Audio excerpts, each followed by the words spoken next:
مثلا آپ جائیں گڑھ مہاراجا علی پور کی طرف، ایک مومنین کا بہت بڑا علاقہ ہے، یہ آپ کا علاقہ بھی چھوٹا ہے، اس کے سامنے سینکڑوں میں آبادی ہے مومنین کی، وہاں پر یہ فتنہ آیا تھا، کچھ عرصہ تک تو جذباتی ہو کے مومنین جو در جو اس فتنے کے ساتھ دیے، اس فتنے کے ساتھ دیے، بالآخر وہ فتنہ لانے والوں کا کہ ان کے پاس آل محمد کا کردار نہیں، شیطان کا عمل ہے، شیطان کا کردار ہے، اور اوپر سے آل محمد کے نام پر لوگوں کو گمراہ کیا جا رہا ہے۔ جب یہ حقیقت ان پر کھل گیا، انہوں نے اپنے درمیان سے اس فتنے کا خاتمہ کر دیا۔ یہ ہر جگہ مومنین کر سکتے ہیں۔ تو بہرحال اس کا ایک علاج بہترین میں نے 2 طریقے سے بیان کیا ہوا ہے، اسی کو ہم آگے لے چلتے ہیں۔ ہم نے عرض کیا تھا مذہب حقہ کے پرواز کرنے کے 2 پر ہیں، ایک پر کا نام عزاداری ہے، دوسرے پر کا نام مرجعیت ہے۔ مرجعیت جسے فقہا کہا جاتا ہے، یہ 2 عظیم القدر چیزیں ہمارے درمیان ہیں جن کے ذریعے مذہب حقہ پرواز کرتا ہے۔ اس بنیاد پر ہم نے یہ بھی عرض کیا تھا کہ عزاداری کے سلسلے میں ہو یا مرجعیت کے سلسلے میں ہو، ہم کسی بھی دشمن کو کامیاب ہونے نہیں دیں گے۔ عزیزان گرامی، ایک لمحہ کے لیے بھی آپ اپنے مذہب حقہ سے ان فقہا کو الگ کر کے دیکھیں، آپ کے پاس کیا بچے گا۔ آپ پھر اپنے کمیونٹی کی حقیقت اور ان کے پاور بل دیکھیں، میں کہتا ہوں 0 سے بھی نیچے چلے جائیں گے اگر یہ فقہا نہ ہو، اگر یہ مراجعین نہ ہو۔ عزیزان گرامی، یہ مراجعین وہ ہیں جن کے لیے جیسے کہ امام کا فرمان ہے کہ تم جہاں بھی جس جگہ بھی حق بیانی کرتے ہو، تمہاری زبان ہل رہی ہے، بول ہم رہے ہوتے ہیں، بول ہم رہے ہوتے ہیں، زبان تمہاری ہوتی ہے، تم بولے تمہارے شانے پہ ہمارا ہاتھ ہوتا ہے۔ تو یہی وجہ ہے کہ آج پوری دنیا کی مل کر شیعیت کو دبانے کی تمام تر کوششیں جاری ہیں، لیکن کبھی آیت اللہ سیستانی کے ایک فتوے پر دشمن کے ساری سازشیں ختم ہو جاتی ہیں، کبھی رہبر معظم کے ایک فتوے پر ساری سازشیں ختم ہو جاتی ہیں۔ بے شک بے شک صحیح ہے۔ تو یہ کس لیے ہو رہے ہیں؟ یہ آیت اللہ سیستانی یا آیت اللہ رہبر معظم کا کمال نہیں، بلکہ ان کے اوپر دست شفقت امام زمان ہے۔ یہ امام زمانہ کی کرم نوازی ہے، جیسے کہ امام زمانہ خود فرماتے ہیں کہ ہم آپ لوگوں سے غافل نہیں ہیں، اے ہمارے شیعوں، ہم آپ سے غافل نہیں ہیں۔ اگر ایک لمحہ کے لیے بھی ہم نے آپ سے آنکھیں اور نظریں چرا لی تو آپ کو دشمن نابود کر کے رکھ دے گا۔ یہ امام زمانہ کا فرمان ہے، لیکن امام کا فرمان یہی ہے کہ امام کی نگاہ کرم کے بدولت آپ اور ہم آج سر فخر سے بلند جی رہے ہیں۔ تو انہی مراجعین کی وجہ سے آپ ان مراجعین کی قربت کو نہیں سمجھ سکتے۔ امام سے جیسے یہ قریب ہے، اس قربت کو میں اور آپ نہیں سمجھ سکتے، لیکن اس کو اچھی طرح کسی حد تک اندازے میں لانے کے لیے میں ایک واقعہ بیان کرتا ہوں، علامہ حلی علیہ الرحمہ اور شیخ سید رضی علیہ الرحمہ کا۔ یہ دونوں استاد شاگرد تھے، ٹھیک ہے جی، شیخ مفید اور علامہ سید رضی ہے، یہ دونوں استاد اور شاگرد تھے۔ اب ہوا یہ کہ شیخ مفید درس دے کے ابھی فارغ ہو کے باہر سے ان میں آئے تھے مدرسے کے، اس وقت سید رضی بھی مجتہد بن گئے تھے انہی کے پاس پڑھ کے، ٹھیک ہے جی، وہ بھی مجتہد بن گئے تھے۔ سید رضی نے کسی جگہ درس دینے جانا تھا، تو آج کے زمانے میں موٹر سائیکل ہے، گاڑی ہے، سواری کا انتظام ہے، اس زمانے میں گھوڑے ہوتے تھے، تو باہر گھوڑا تیار کیا جا رہا تھا سید رضی کے لیے جانے کے لیے۔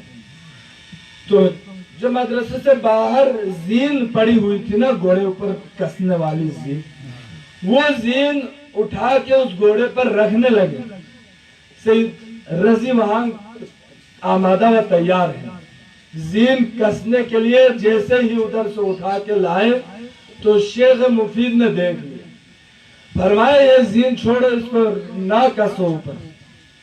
کیوں جی؟ فرماتے ہیں میں نے دیکھا اس کے اوپر کتے نے پیشاب کیا، باہر پڑی ہوئی تھی، کتے نے اس کے اوپر پیشاب کیا ہے، یہ نجس ہے، نہ رکھو۔ تو سید رضی نے کیا فرمایا؟ انہوں نے فرمایا رکھو بھائی، کوئی مسئلہ نہیں، یہ پاک ہے۔ تو شیخ مفید نے فرمایا میں کہہ رہا ہوں نجس ہو گیا ہے، یہ چیز نجس ہے، آپ کہتے ہیں پاک ہے۔ انہوں نے کہا آپ کہہ رہے ہیں نا، تو آپ ایک گواہ ہو گیا، دوسرا گواہ کدھر ہے؟ کسی چیز کے نجاست اور طہارت کے لیے ضروری ہے نا دو عادل گواہ ہو، وہ بتائیں گے تو ثابت ہو جائے گی کہ یہ نجس ہے یا یہ پاک ہے۔ اور ہاں اس سے بھی ایک قدم آگے بڑھیں تو کسی چیز کی نجاست یا طہارت کے لیے اعتماد ہونا بھی کافی ہے، یعنی آپ کو کسی نے دوسرے بھائی نے بتایا یہ چیز نجس ہے، آپ کو اس کے قول پر اعتماد آئے گیا ہے تو پھر وہ نجس ہے۔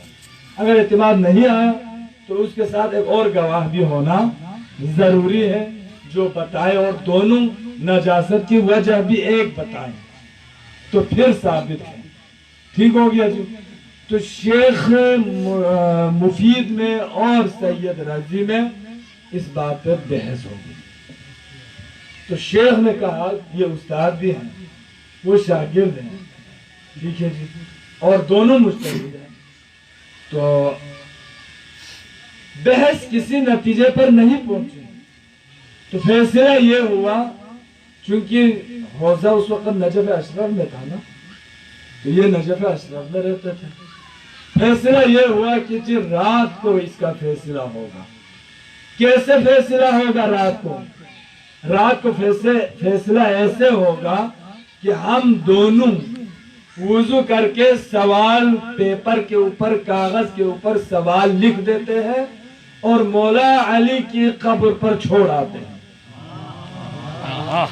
آپ کی بات صحیح ہے یا میری بات صحیح ہے، آپ مسئلہ صحیح بیان کر رہے ہیں یا میں صحیح کر رہا ہوں، یہ مولا علی فیصلہ کریں گے۔ رات کو سوال لکھ دیا اور پیپر کے اگلے سائڈ خالی کاغذ، اس سائڈ پر سوال درج کر کے مولا کے ذریع پر چھوڑ کے دونوں آ گئے۔ صبح نماز شب کے لیے جب دونوں گئے، نماز شب ادا کی، نماز فجر ادا کر کے کاغذ وہاں سے اٹھایا تو اس کے پیچھے جواب موجود تھا، جو جواب یہ تھا کہ اے شیخ آپ پر ہمارا اعتماد ہے لیکن حق اس وقت میرے بیٹے کا ہے، حق اس وقت میرے بیٹے کا ہے، آپ کے اوپر ہمیں اعتماد ہے، لیکن ظاہر ہے اس شرعی مسئلے میں گواہ کی طلبی کا جو سید رضی نے مطالبہ کیا تھا وہ بالکل صحیح مسئلے میں اسی طرح تھا، گواہ دو ہونا چاہیے تھا، اس کے بغیر ثابت نہیں ہے۔